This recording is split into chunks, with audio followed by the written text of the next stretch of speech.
KCN-TV 월드 기독교 방송입니다. 그렇습니다. 탄식이 변하여 노래가 되었다. 아멘. 한숨이 변해서 노래가 되었다. 왜 따라 하시지 않으세요? 다 같이 한번 따라해 볼까요? 탄식이 변하여 한식이 변하여 노래가 되었어요. 노래가 되었어요. 한숨이 변하여 한숨이 변하여 노래가 되었어요. 노래가 되었어요. 그렇습니다. 오늘 본문을 통해서 우리가 함께 은혜 나누실 말씀이 바로 시편 13편의 말씀입니다. 시편 13편 이렇게 시작을 합니다. 다윗의 시, 인도자를 따라서 부르는 노래라고 이렇게 시작을 하고 있습니다. 그런데 처음 1절부터 시작하기를 여호와여 어느 때까지입니까? 하고 다윗이 절규하는 모습이 봅니다. 처음 1절부터 탄식이 나오고 있습니다. 1절부터 하나님을 향하여 정말 애가 저리는 아주 절절한 다윗의 심정을 1절부터 털어놓는 모습을 보게 됩니다. 하나님은 언제까지입니까? 어느 때까지입니까? 이 말은 우리와 낯선 그런 단어가 아닙니다. 낯선 그런 언어들이 아닙니다. 우리도 아주 많은 세월 동안 사역을 하면서 이런 말들을 많이 하나님 앞에 기도로 올렸던 그런 내용들 아니겠습니까? 일본의 작가가 쓴 침묵이라는 소설이 있습니다. 이 소설의 배경을 보면 이제 17세기에 기독교가 일본에 들어갑니다. 이제 일본에는 한 3만여 개의 이렇게 신들이 존재하는데 그곳에 이제 기독교라는 신이 들어왔습니다. 신앙이 들어왔습니다. 종교가 들어왔습니다. 난리가 났습니다. 그 오만 잡신들이 이제 참 하나님이 들어오고 참 예수 그리스도의 복음이 들어가니까 비상이 걸린 거예요. 그래서 이제 예수 믿는 사람들을 이제 처형을 하는데 두 사람의 농부들을 이제 십자가에 못 박아서 묶어서 바다에다가 묶어놨습니다. 그래서 밀물이 들어오면은 이제 점점 물이 차서 고문을 하는 거죠. 물고문을 하기 시작합니다. 왜냐하면은 내가 예수를 믿지 않겠노라고 이렇게 이제 고백하기를 원하는 거죠. 예수를 부인하기를 원하는 거죠. 그러면 살려주겠다라는 거예요. 근데 두 농부가 끝까지 신앙의 절개를 지킵니다. 이제 밀물이 다 몰려올 때 그 밀물들이 점점 차올라옵니다. 그것이 이제 목까지 차오르고 턱까지 차오르고 이제 코까지 차오르고 계속 차올라옵니다. 너무너무 고통스럽습니다. 그들은 절규를 합니다. 하나님 앞에 기도합니다. 그럼에도 불구하고 아무런 일은 일어나지 않아요. 우리가 생각할 때에 하나님의 종들이, 하나님의 전도자들이, 하나님의 사역자들이 고난당하고 있을 때에 하나님께서는 하늘문을 여시고 천둥 번개를 동원하시고 어마어마한 일을 일으켜야 되지 않겠습니까? 우리는 그걸 기대합니다. 하나님이 일을 할 때에 우리는 그것을 기대한단 말이죠. 그런데 아무 일도 일어나지 않습니다. 그 다음에 썰물이 됩니다. 이제 물이 다 빠집니다.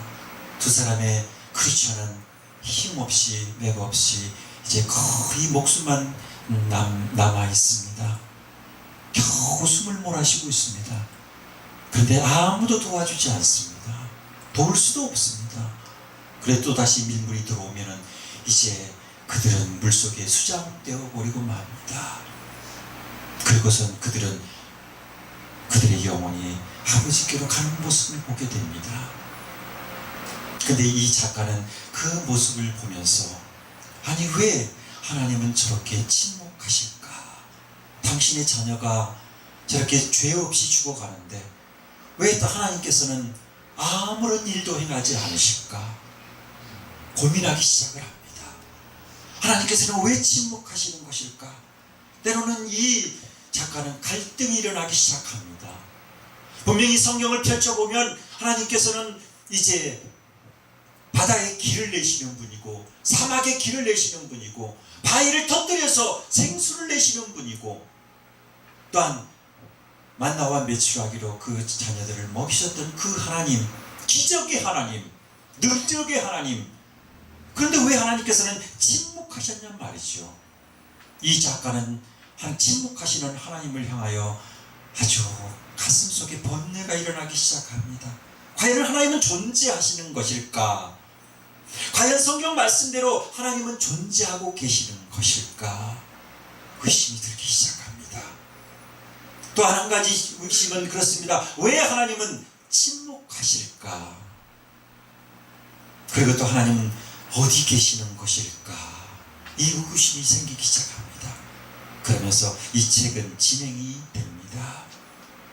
하나님의 침묵. 과연 하나님이 능력이 없으셔서 그랬을까요? 과연 하나님께서 일을 할 수 없어서 일하고 있지 않으셨을까요? 결코 그렇지 않습니다. 하나님의 침묵에는 이유가 있습니다. 여러분이 기억하시길 바랍니다.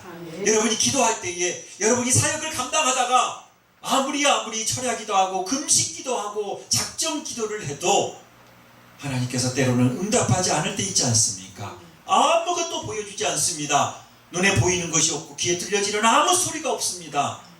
또한 변화되는 환경도 없습니다. 누군가 문을 놓고 해서 그 당장 기도의 응답이 와야 할 텐데 그런 기적도 없습니다. 그런데 여러분들은 많이 갈등하지 않습니까?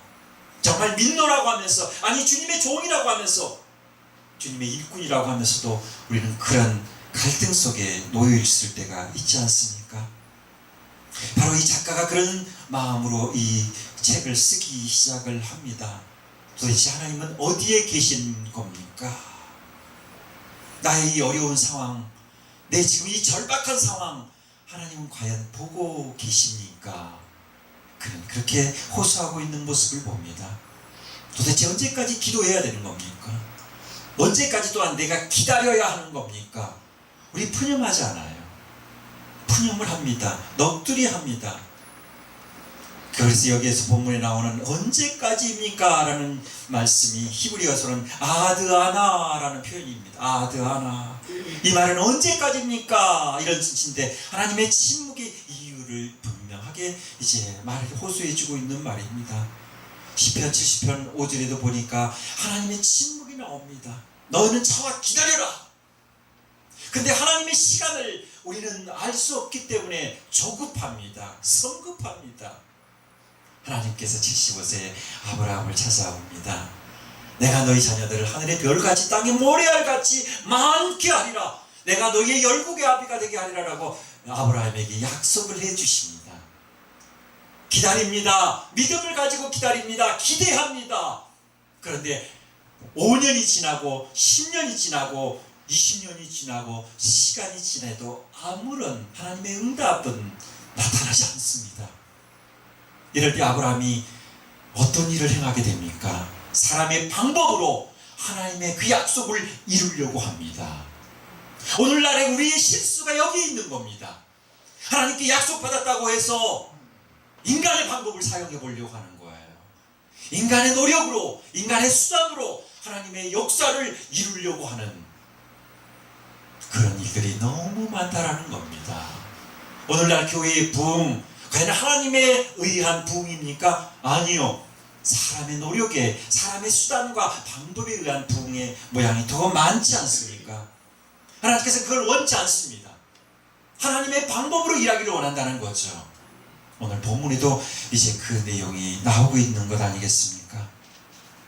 오늘 이 본문을 자세히 보면요, 참 놀라운 일들이 이제 기록이 되어 있습니다. 1절과 2절에 보면요, 다윗은 탄식합니다. 하나님 앞에 도무지 이해할 수 없는 이 상황을 하나님 앞에 고백합니다. 하나님, 어느 때까지입니까? 정말 나를 잊으신 겁니까? 정말 내 얼굴을, 주님의 얼굴을 내게서 이제 돌리신 겁니까? 하면서 다윗은 고백하기 시작을 합니다. 정말 내가 근심이 많습니다. 왜? 지금 나를 보고 있는 사람들이 많거든요. 우리가 어떤 사역을 할 때 사람들은 나를 주목을 합니다. 믿는 사람, 믿지 않는 사람들, 아니 마귀들도 나를 향하여 주목합니다. 네가 어떻게 하나 보자. 그럴 때 과연 우리는 어떻게 하겠냐는 거죠. 우리가 기도한 대로 하나님께서 보여주신 청사진대로 정말 착착착착착착 일사천리로 그 일들이 진행이 돼야 되죠. 그럴 때 사람들이 깜짝 놀랍니다. 와, 정말 능력자야, 큰 종이야 하면서 박수 칠 거 아니에요. 우리는 그걸 기대하고 있어요. 그래서 우리는 정말 기도하고 시작하고 이제 사역을 시작합니다. 근데 과연 뜻대로 되느냐 말입니다. 안 됩니다. 하나님이 보여주셨던 그 청사진대로 되지 않더라는 거예요. 짧은 시간에 그런 일들이 일어나지 않더란 말입니다. 아니, 시간이 지나면 지날수록 점점 초조해지기 시작해요. 뭔가 변화가 일어나지 않습니다. 부흥의 불길은 고사하고 냉랭하기만 해요. 이럴 때 우리는 절망하지 않습니까? 오늘 다윗도 마찬가지예요. 주변에 많은 사람들이 다윗을 주목하고 있는데 다윗이 할 수 있는 것은 아무것도 없었습니다. 너무나 고통스러워요. 그래서 다윗은 2절에도 계속해서 말합니다. 내 마음이 근심합니다. 지금 내 원수들이 나를 치며 또한 자랑하기를 어느 때까지 하겠습니까? 내가 잘못되는 걸 보면서 원수들이 참 좋아한다라는 거예요. 기가 막힌 일 아니겠습니까? 2절까지는 탄식을 합니다. 자, 그런데 기가 막힌 일이 일어나기 시작합니다. 그 다음 절부터 3절부터 보면 이제 탄식하고 원망하고 절규하고 절망하는 그런 다윗이 아니라 3절부터는 완전 태도가 바뀌어집니다. 이제 하나님 앞에 기도하기 시작하더란 말이에요. 3절부터는 다윗이 하나님 앞에 이제는 탄식을 멈췄어요. 절망을 멈췄어요. 한숨을 멈췄어요. 그리고 다윗은 기도하기 시작하더란 말입니다. 어떻게 기도합니까? 여호와여, 내 하나님이여, 나를 생각하시고 나에게 응답해 주세요. 그렇죠. 하나님의 자녀라면 이제 탄식하고 원망하고 한숨 지을 그 시간이 있다면 우리는 뭐 해야 된다는 거예요? 오늘 다윗처럼 하나님 앞에 기도해야 된다는 거예요. 어떤 절망적인 상황 속에서도 오늘 다윗처럼 하나님 앞에 가까이 나가야 되는 거죠. 그리고 그 앞에 기도하는 그런 모습을 보게 됩니다. 하나님, 이제 나를 생각해 주세요. 그리고 내게 응답해 주세요. 내 눈을 밝혀 주세요. 내가 혹시 사망의 잠을 잘까 두렵습니다. 맞아요. 우리가 침체가 계속 되다 보면 우리는 사망의 잠을 잘 수도 있어요. 분별할 수 없습니다. 분별력이 없어집니다. 절망하게 됩니다. 이제 그 염려를 하고 하나님 앞에 기도하는 다윗을 보게 됩니다. 4절은 이렇게 말하고 있습니다.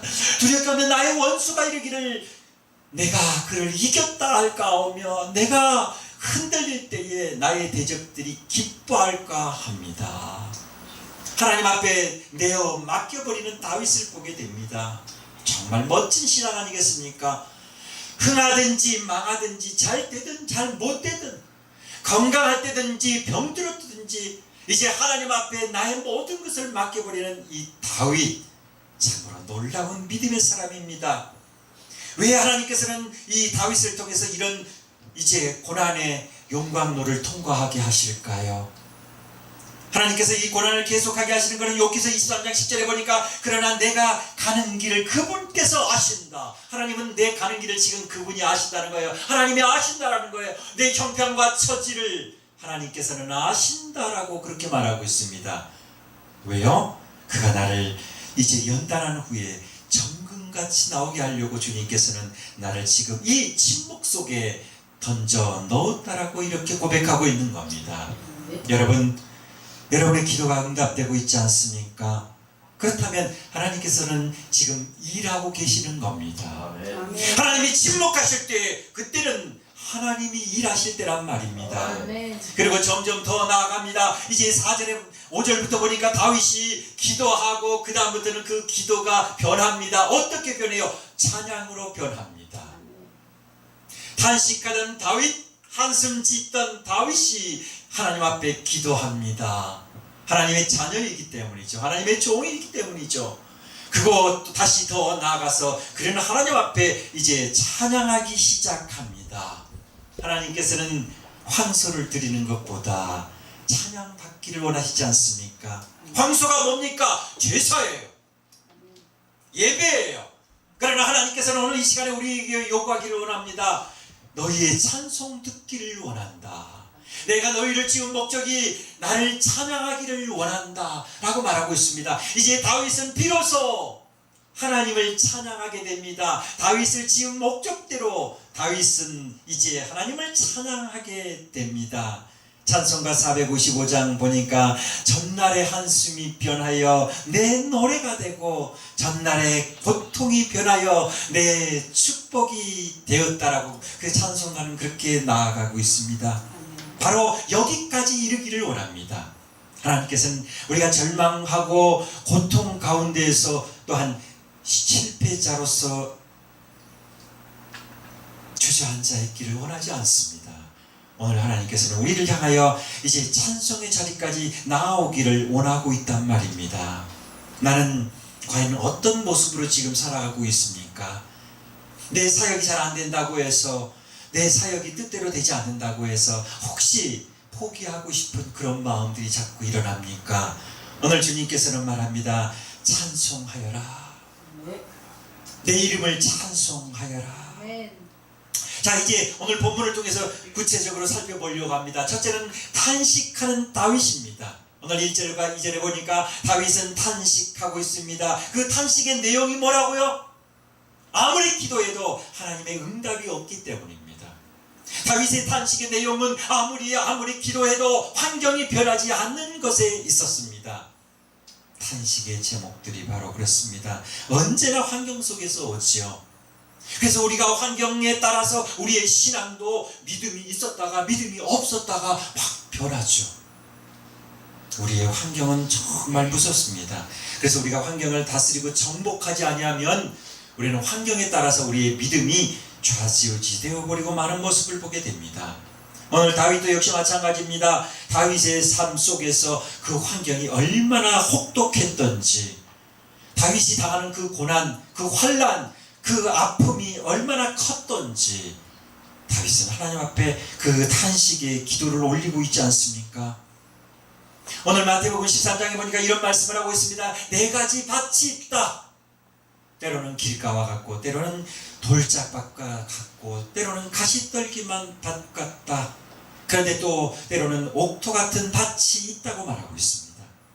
그러면서 그 밭을 기경하지 않으면 하나님의 말씀이 떨어져 보지만 그 말씀의 씨앗은 결코 자라날 수도 없고 열매 맺을 수도 없다고 말하고 있습니다.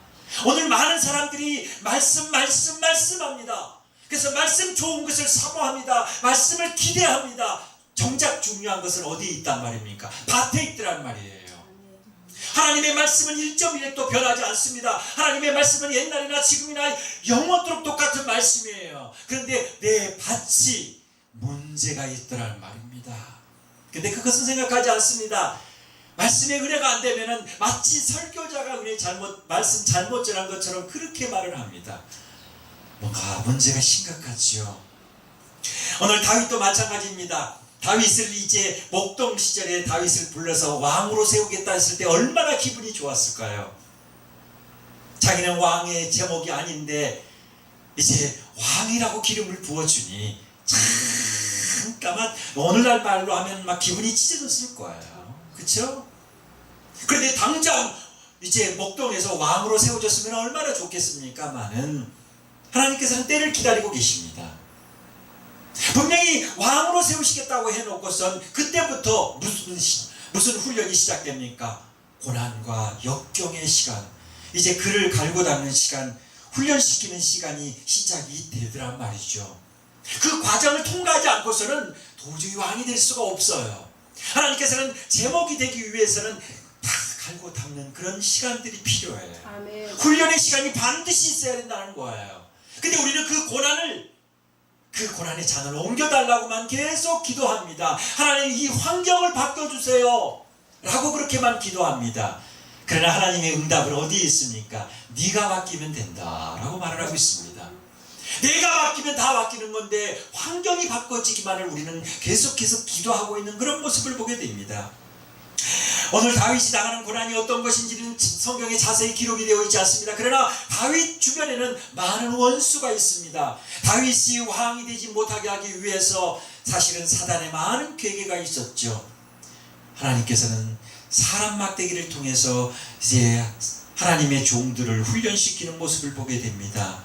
시편 30편 7절에도 보니까 또 시편 11절에도 보니까 계속해서 다윗은 고백합니다. 하나님 언제까지 하나님 얼굴을 내게서 돌리실 겁니까? 라고 하면서 하나님께서 얼굴을 돌렸다고 다윗은 그렇게 하나님 앞에 기도하는 그런 모습을 봅니다.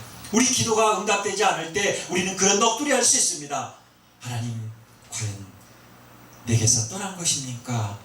내게서 고개를 돌리신 겁니까? 나를 왜 외면하십니까? 라고 우리는 그렇게 하나님 앞에 기도할 수 있잖아요. 또한 다윗은 고백합니다. 내 원수가 그렇게 많습니다 라고 고백합니다. 오늘 2절에도 보니까 원수들을 종종 이제 언급을 합니다.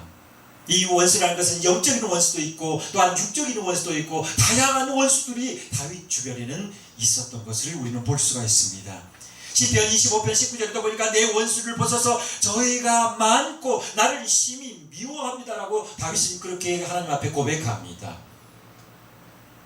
시편 27편 2절에도 보니까 나의 대적 나의 원수된 행악자들이 내 살을 먹으려고 내게로 달려듭니다라고 다윗은 그렇게 하나님 앞에 기도합니다. 시편 31편 15절에도 말하기를 내 시대가 주의 손에 있사오니 내 원수와 핍박하는 자의 손에서 나를 구원하여 주소서라고 다윗은 하나님 앞에 기도하는 그런 모습을 보게 됩니다. 어떤 이들은 말합니다. 다윗이 알 수 없는 질병이 있을 것이다. 그래서 그 질병 때문에 다윗은 많이 힘들었을 것이다 라는 그런 이제 학자들도 있긴 합니다. 그러나 질병뿐이겠습니까? 하나님의 일을 함에 있어서는 질병이 우리를 고통스럽게 하는 문제도 있지만 그보다 더 큰 문제는 영적인 문제가 아니겠습니까? 어찌하든지 나를 끌어내리려고 나를 완전히 망가뜨리려고 하나님의 일을 하지 못하게 하려고 하는 수많은 원수들이 우리를 우격상을 하고 있을 때가 얼마나 많습니까? 그래서 시편 56편 2절에도 다윗은 이렇게 고백합니다. 내 원수가 종일 나를 삼키려고 나를 교만히 치는 자가 많습니다라고 그런 고백을 합니다. 우리 주변에는 하나님의 일을 못하도록 하는 크고 작은 원수들이 있잖아요. 2절에는 이렇게 다윗은 말합니다. 내가 나의 영혼을 경영하고 종일토록 마음에 근심하기를 어느 때까지 하며 내 원수가 나를 쳐서 착응하기를 어느 때까지 하겠습니까? 라고 이렇게 다윗은 하나님 앞에 기도하는 그런 모습을 보게 됩니다. 우리의 이 원수들에게서 질병, 고통에서 해결해 달라고 하는 이 다윗의 기도, 이 탄식, 그것이 부단 다윗뿐이겠습니까? 오늘 저와 여러분에게도 있잖아요. 그러나 하나님께서는 말씀합니다. 시편 17편 8절에 말씀하시기를 나를 눈동자같이 지키시고 또한 주의 날개의 그늘 아래 나를 감추어 주시는 하나님이십니다 라고 다윗은 고백합니다. 오늘 우리가 나 혼자라고 생각할 때 하나님이 내 기도를 들어주지 않고 내게서 고개를 돌리신 것 같은 그런 느낌이 들지라도 하나님께서는 약속하셨습니다. 내가 너를 버리지 않고 반드시 너와 함께 할 것이다. 이스라엘 지키시는 자는 졸지도 아니하시고 주무시지도 아니하신다라고 말씀하시면서 오늘 우리를 향하여 분명한 약속을 해주십니다. 이 약속은 변치 않습니다. 하나님의 이 신실한 약속은 오늘 다윗과 더불어서 우리에게도 그렇게 똑같이 역사하고 있단 말입니다. 그렇기 때문에 오늘 다윗은 이 탄식이 결국은 헛된 탄식은 아닙니다. 다윗의 이 상황을 낱낱이 하나님 앞에 이제 고발하는 그런 모습을 보게 되지 않습니까? 시편 139편 13절에도 이렇게 말씀합니다. 주께서 내 장부를 지으시며 나의 모태에서 나를 조직하셨나이다라고 이렇게 말씀합니다. 하나님께서 나를 지으셨습니다. 하나님께서 나를 이 땅에 태어나게 하셨습니다. 그리고 오늘 사명자로 하나님의 종으로 세우셨다라는 고백, 이것이 오늘 우리의 고백 아니겠습니까? 이 고백을 하나님 우리 모두에게 오늘 주님께서는 분명하게 말씀합니다. 내가 너를 지키리라 라고 말씀하고 있습니다. 두 번째, 이제 다윗은 이 탄식이 변하여 이제 기도의 단계로 올라갑니다. 기도하는 다윗이란 말이에요. 오늘 다윗은 이제 탄식을 멈춥니다. 하나님 앞에 기도하기 시작합니다. 첫 번째 기도의 제목이 뭐예요? 나의 눈을 밝혀주세요. 내가 탄식하고 내가 절망하고 넋두리하고 한숨 짓고 있는 이 이유는 내 눈이 어두웠기 때문입니다. 내가 분별하지 못하기 때문입니다. 주여 나의 어리석음을 용서해 달라고 다윗은 하나님 앞에 기도합니다. 오늘 우리의 기도가 되어야 될 줄로 믿습니다. 하나님, 이제 내 눈을 밝혀 주시옵소서. 이 시대가 어둡습니다. 이 영계가 어둡습니다. 이 세상이 혼탁합니다. 그런데 내가 영적으로 잠을 잔다면 과연 내가 하나님의 종이냐 말이지요. 시편 13편 3절에 보니까 내 눈을 밝히소서 두렵건대 내가 사망의 잠을 잘까 하옵니다 라고 오늘 본문에는 말하고 있지 않습니까? 영적인 분별력, 이것이 반드시 우리에게 필요합니다. 이 분별력이 없다고 하면 하나님의 일을 행할 수가 없잖아요. 이 시대를 향하여 우리가 외칠 수가 없단 말이에요. 요한일서 4장 1절에는 말씀하고 있습니다. 사랑하는 자들아, 너희들은 영을 다 믿지 말고 오직 그 영들이 하나님께 속하였나 너희는 시험하여 보라라고 말씀하고 있습니다. 우리가 영을 분별할 수 없다면 그 영이 잘못됐는지 잘됐는지 어떻게 하냐 말입니다. 오늘 다윗이 기도했던 것처럼 주여 나로 하여금 영을 분별할 수 있게 하여 주옵소서. 우리는 그렇게 기도해야 될 줄로 믿습니다. 또한 다윗이 두 번째 기도의 제목은 어떤 겁니까? 나로 인하여 하나님의 영광을 가리지 않게 하옵소서. 내가 주님의 종인데 주님의 종으로서, 목사로서, 또 하나님의 일꾼으로서 살아가는 이 삶이 이제 사람들에게 이제 조롱거리가 되고 사람들의 비웃음거리가 되지 않기를 원한단 말입니다. 그래서 다윗은 기도합니다. 나의 삶을 통해서, 이 사역을 통해서 하나님의 영광을 가리지 않기를 소원합니다. 아마 우리 모두의 기도 제목일 줄로 믿습니다. 다윗은 그렇게 기도한 거예요. 하나님, 나를 통해서 하나님의 영광을 드러내길지언정 이제 하나님의 영광 가리는 일은 없도록 주여 라고 이렇게 기도하는 그런 모습을 보게 됩니다. 우리가 조금만 실수해 보세요. 우리가 조금만 잘못을 해보세요. 세상 사람들은요, 아니 마귀들은 그것을 크게 뉴스거리로 만듭니다. 그래서 세상 사람들이 다 교회를 향하여, 목사를 향하여 손가락질하기 시작합니다. 봐라! 저 사람이 예수 믿는데, 저 사람이 목사래, 교회가 한 것이 저 일이래 하면서 손가락질하기 시작합니다. 그것은 하나님의 영광을 가리는 일이 아니겠습니까? 다윗이 염려하고 또 하나님 앞에 기도하는 것은 바로 그거예요. 하나님, 하나님의 일을 통해서 하나님께 영광이 나타나야 할 텐데, 이제 하나님의 나라가 넓혀져야 될 텐데, 그리스도의 왕국이, 그리스도의 푸른 계절이 와야 될 텐데, 하나님, 나를 인해서 또 내 교회를 통해서, 우리의 사역을 통해서 하나님의 영광이 가려지지 않게 하여 주옵소서 라고 그렇게 다윗은 기도하고 있는 모습을 보게 됩니다. 오늘 우리의 기도가 되어야 될 줄로 믿습니다. 많은 크리스천들이 사업을 합니다. 그러나 크리스천들의 사업은 분명히 달라야 하지요. 그런데 믿지 않는 사람들과 똑같다면 그게 하나님의 영광을 나타내는 거겠습니까? 아니면 영광을 가리는 거겠습니까? 우리는 분명히 하나님의 말씀을 알고 분명하게 가르쳐야 될 줄로 믿습니다. 오늘 다윗은 하나님 앞에 기도합니다. 하나님, 내 일을 통해서 이제 하나님의 영광을 가리지 않게 해주세요라고 다윗은 간절하게 기도하는 그런 모습을 보게 됩니다. 이제 세 번째, 다윗은 이제 슬픔이 변해서 기쁨의 노래로 되는 5절과 6절을 보게 됩니다. 자, 이제 5절부터 한번 우리 다 같이 읽어보겠습니다. 5절 시작. 나는 오직 주의 인자심을 위하여 싸우니 내 마음은 주의 구원을 기뻐하리이다. 내가 여호와를 찬송하고 또 하나님의 은혜의 은택을 어떻게 한다고요? 그 베푸심을 노래한다고 이렇게 말하고 있습니다. 우리의 찬송의 제목들이 다 그래요. 나를 구원하신 그 주님, 나 같은 죄인 살리신 주님, 그 주님을 우리가 찬양하잖아요. 저와 여러분은 다 첫사랑의 경험들이 있어요.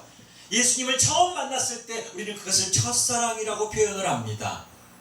우리가 그 첫사랑을 잃어버리면 안 돼요. 그 첫사랑을 우리는 배신하면 안 된단 말이에요. 우리 신앙생활 하면서, 우리가 사역을 하면서 우리는 계속해서 그 첫사랑을 회복해야 되죠. 그 첫사랑을 우리가 잊어버리면 안 된다고 말하고 있습니다. 오늘 다윗은 하나님 앞에서 이제 그 첫사랑을 기억하고 그 첫사랑을 하나님 앞에 이제 회복하는 그런 모습을 보게 됩니다. 5절과 6절에도 분명히 말한 것처럼 다윗의 찬송 소리가, 찬송의 제목들이 구구절절히 나오고 있습니다. 지금까지는 탄식하고 지금까지는 하나님 앞에 넋두리 했지만 그것은 인간인지라, 약한 인간인지라 우리도 그럴 수가 있습니다. 그러나 그가 기도하며 또 기도하다 보니 찬송의 제목을 준 거예요. 바울과 실라가 전도를 하다가 복음을 전하다가 예수 그리스도 때문에 그들은 매를 맞고 억울하게 감옥에 갇힙니다. 정말 변명하지도 못합니다. 변호하지도 못합니다. 그리고 그들은 깊은 감옥에 갇히게 됩니다. 이보다 더 억울한 일이 어디 있느냐 말입니다. 그럴 때 그들이 탄식할 만합니다. 하나님, 이 어찌 일입니까? 도대체 억울합니다. 도대체 우리가 무엇을 잘못했습니까? 라고 하나님 앞에 넋두리 할 수 있지만 다윗과 실라가, 바울과 실라가 한 일이 과연 무엇이냐 말입니다. 그는 기도하고 찬송했더라라고 말하고 있습니다. 오늘 우리가 해야 할 일들입니다. 어려움을 당합니다. 아니, 억울한 일을 당합니다. 우리는 억울한 일을 당할 때 어떻게 합니까? 세상 법을 이용해서 어떻게 해서든지 이 억울함을 풀어보려고 바빠요. 도대체 믿지 않는 자들과 뭐가 다릅니까? 내가 해보려고 세상의 어떤 법, 세상의 어떤 힘과 권력을 통해서 이 억울함을 풀어보려고 한다면 우리는 과연 무엇이 다르냐 말입니다. 근데 우리는 그렇게 살아요. 내가 하나님의 종이라고 하면서도, 내가 하나님을 사랑한다고 하면서도 우리는 어때요? 어떤 억울한 일을 당했을 때 세상의 방법으로 그 억울한 일을 해결하려고 하는 어리석은 우리의 모습을 발견하지 않습니까? 그러나 바울과 실라는 그렇게 하지 않았습니다. 억울한 일을 당하고 거꾸로 뜨림을 당하고 인간 이하의 취급을 당했지만 그들은 하나님 앞에 기도하고 찬양했더라. 그것이 한밤중이 되도록 기도하고 찬양했더라 라고 말하고 있습니다. 하나님께서는 그들을 보셨습니다. 그들의 모든 상황들을 다 아셨습니다. 그리고 하나님께서 역사하기 시작하지 않습니까? 우리는 그때를 기다려야 돼요. 하나님이 일하실 때를 기다려야 돼요. 근데 우리는 그때까지 기다리지를 못한다는 것이 우리의 연약함 아니겠습니까? 오늘 다윗은 하나님 앞에 이제 찬양합니다. 오직 주의 인자하심을 내가 의뢰합니다. 하나님께 내어 맡겨버리는 거예요. 이제 다 하나님께서 하실 것입니다. 그리고 찬송합니다. 나를 후대해 주시니 감사합니다. 할렐루야! 라고 찬양하는 모습을 보게 됩니다. 오늘 찬양하는 다윗처럼 오늘 저와 여러분이 어떠한 힘든 고통의 절망의 터널을 통과하고 있다 할지라도, 아니 그것이 용광로 같은 시련의 구덩 속에 던져진다 할지라도 여러분, 저와 여러분에게는 희망이 있습니다. 소망이 있습니다. 왜요? 하나님께서 우리를 지켜보고 계시기 때문인 것입니다. 하나님께서 우리를 반드시 그곳에서 정금같이 나오게 나실 때가 있기 때문인 것입니다. 그래서 오늘 다윗은 하나님을 찬양합니다. 그리고 또한 찬양합니다. 그 입술을 열어서 찬양합니다. 여러분, 문제가 있습니까? 찬양이 열쇠입니다. 여러분, 문제가 있습니까? 찬양을 통해서 답을 얻으시길 바랍니다. 찬양만이 우리를 다시 회복시킬 수가 있습니다. 왜요? 찬양은 기도요, 찬양은 말씀이요, 찬양은 곧 능력이 되기 때문인 것입니다. 오늘 다윗이 하나님을 찬양합니다. 그리고 그 찬양을 통해서 하나님이 일하시기 시작하더란 말입니다. 오늘 하나님이 반드시 응답한다는 사실, 이것을 다윗은 잊지 않습니다. 그리고 그는 찬양의 자리로 나아가는 것을 보게 됩니다. 찬송가 460장에 보면 지금까지 지대온 것 주님의 크신 은혜다. 이것이 과연 남의 찬양입니까? 아니면 나의 찬양입니까? 이것이 중요한 겁니다. 여러분의 고백, 하나님께서는 그 고백을 듣기를 원하고 있는 거예요. 우리의 고백은 곧 우리의 삶이요, 곧 우리의 믿음이요, 곧 우리의 하나님을 향한 고백이란 말이죠. 오늘 그것을 듣기를 원합니다. 그래서 6절에 고백합니다. 그를 나를 후대하심이로다. 하나님께서는 나를 후대하신, 아주 후하게 대접해 준다는 거예요. 나를 예우를 해주는 거죠. 너는 왕이다. 나는 택한 백성이다 하면서 우리를 그렇게 인정해 준다고 이렇게 말씀하고 있습니다. 다윗의 찬송의 제목이 바로 그거예요. 오늘 저와 여러분의 찬송의 제목은 무엇입니까? 과연 우리의 부르는 찬송이 뭐냐 말입니다. 우리의 찬송을 보면 그 사람의 믿음의 척도를 알 수가 있어요. 그래서 처음 예수를 믿을 때는 나 같은 죄인 살리신 주 은혜 고마워 전부여 의지없어서 손들고 옵니다 하면서 우리는 언제나 내가 구원받은 것에 대한 감사의 도리를 합니다. 그러나 우리는 거기에 멈춰 있으면 안 되잖아요. 내가 구원받았다면 이제는 뭐 해야 돼요? 그 값을 해야 되잖아요. 어떻게 그 값을 할까요? 이제는 전도하고 영혼을 구원하고 영혼을 향한 그 긍휼의 여김과 그 구령률에 붙어야 되잖아요. 그리고 전도합니다. 선교합니다. 그래서 내게 주신 모든 것을 다 주님께 드려서 이제 주님의 일에 매진하는 그런 모습을 보지 않습니다. 우리는 그게 우리의 기도의 제목이 뭐예요? 주님 뜻대로 나를 사용하여 주시옵소서. 나를 주님의 뜻대로 사용하여 주시옵소서. 주님의 뜻이 내게서 이루어지기를 원합니다 라는 고백, 그것이 오늘 저와 여러분의 고백이 되어야 되지 않겠습니까? 다윗은 그렇습니다. 다윗의 찬송이 그렇습니다. 오늘도 우리가 탄식의 자리에 있을 때 하나님께서는 우리를 찾아오셔서 내가 너와 함께한다, 내가 너를 붙들어 줄 것이다 이렇게 말씀하시면서 절망의 자리에서 기도의 자리에서 이제 우리가 찬송의 자리로 나올 것을 촉구하십니다. 우리 다같이 기도하고 주님 앞에 찬양의 자리로 나오는 저와 여러분 되시기를 주의 이름으로 축복합니다.